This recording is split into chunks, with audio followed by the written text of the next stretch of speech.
মীরা হাসান জানতে চেয়েছেন, মনে মনে কাউকে নিন্দা করলে কি গুনাহ হবে? মনে মনে কাউকে নিন্দা করলে গুনাহ হবে না। মুখে যদি আপনি কারোর নিন্দা করেন কারোর কাছে, তাহলে সেটা গুনাহ হবে। তবে কারোর ব্যাপারে যদি আপনি কুধারণা করেন, অর্থাৎ ধরুন তার একটা কাজ, এটার দুটো ব্যাখ্যা হতে পারে, ভালো হতে পারে, খারাপ হতে পারে। ভালো হওয়ার পসিবিলিটি যদি 1% থাকে, তারপরেও তার ব্যাপারে কুধারণা করা কিন্তু হারাম।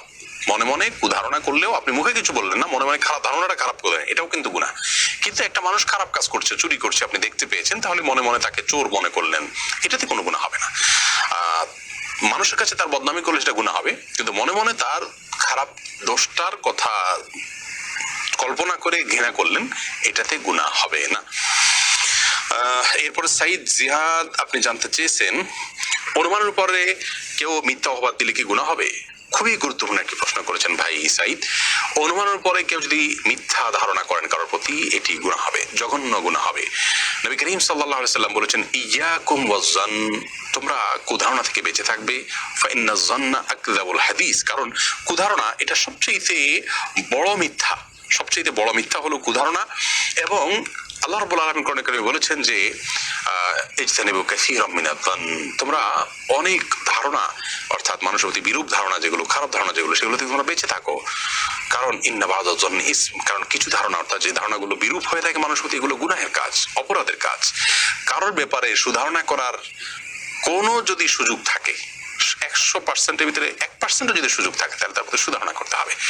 এবং সুধারণা করার পরে আপনি কিন্তু একটা নেক আমলের সওয়াব পাবেন যদি কারোর প্রতি সুধারণা করেন। কিন্তু কুধারণা করলে কোনো সওয়াব তো পাবেনই না, বরং আপনি তার প্রতি কুধারণা করলেন, বাস্তবে আপনার ধারণাটি ভুল হলো, তাহলে কিন্তু আল্লাহর কাছে আপনি দায়ী হবেন। আজকাল সোশ্যাল মিডিয়াতে এত পরিমাণ কুধারণা করি আমাদের তথাকথিত দিনদারদের মধ্যে, ইসলাম প্র্যাকটিস করা মানুষদের মধ্যে, এটি রীতিমতো লজ্জাস্কর।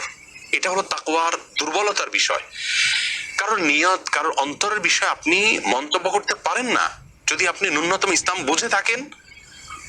আর যদি ইসলামের কোনো কনসেপ্ট, আপনার সঠিক কনসেপ্ট আপনার কাছে না থাকে, অথবা আপনি নিজে খারাপ মানুষ, ফাসেক মানুষ, আল্লাহর ভয় নাই, তাহলে শুধুমাত্র আপনি কারো নিয়ত নিয়ে কথা বলতে পারেন। এটা অত্যন্ত জটিল একটা জায়গা, খুবই জটিল একটি জায়গা।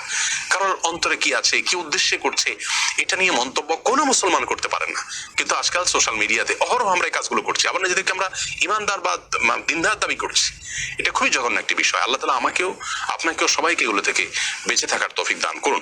তৈরি হয়, দেখুন, স্ত্রী বেনামাজি হলে তাকে নামাজের কথা বলবেন, কিভাবে বলবেন? এমন ভাবে বলবেন যেভাবে বললে তিনি ফেলবেন না। স্বামী স্ত্রীর সম্পর্কটা আমি বরাবরই বলি, এত আপনার গভীর এবং সুমধুর একটি সম্পর্ক যে স্বামী স্ত্রীর একে অন্যের কাছ থেকে আর্গুমেন্ট করে আদায় করতে পারে না, এমন জিনিস কিন্তু খুব কম আছে। বরং বেশিরভাগ ক্ষেত্রেই স্বামী স্ত্রী কিন্তু একে অন্যের সাথে সম্পর্কটা এত নিবিড় যে তারা যদি খুব সিরিয়াসলি চেষ্টা করেন যে আমি আমার জীবন সঙ্গীর কাছ থেকে কিছু আদায় করব, তাহলে সেটা অসম্ভব নয়। কঠিন হলেও সবসময় অসম্ভব নয়, বিধায় সেই চেষ্টাটা আমাদের থাকা উচিত, সেভাবে বলা উচিত।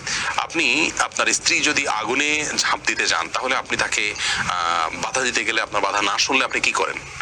সেই রকম মানসিকতা নিয়ে তাকে যদি আপনি নামাজের প্রতি আহ্বান করেন, কৌশলে, হেকমতে, চোখের পানি ফেলে, দোয়া খুব করে, ভালোবাসা দিয়ে, ইনশাআল্লাহ সফল হবেন। কিন্তু এর পরেও যদি কোনোভাবে না হয়, আল্লাহর কাছে আপনার দায় থাকবে না, ইনশাআল্লাহ বিদিনিল্লাহ। আর যদি সে চরিত্রগতভাবে দিন বিমুখী মানুষ মনে হয়, আপনার পরবর্তী বংশধর তার মাধ্যমে বিপদগামী হতে পারে মনে হয়, তাহলে সেক্ষেত্রে এ ধরনের জীবন সঙ্গিনী না রাখার ক্ষেত্রে চিন্তা ভাবনা করা যেতে পারে। তবে অবশ্যই বিদগ্ধ ওলামাদের সাথে বসে পরামর্শ করে পরিস্থিতির কথা বলে তারপরে সিদ্ধান্ত নিতে হবে।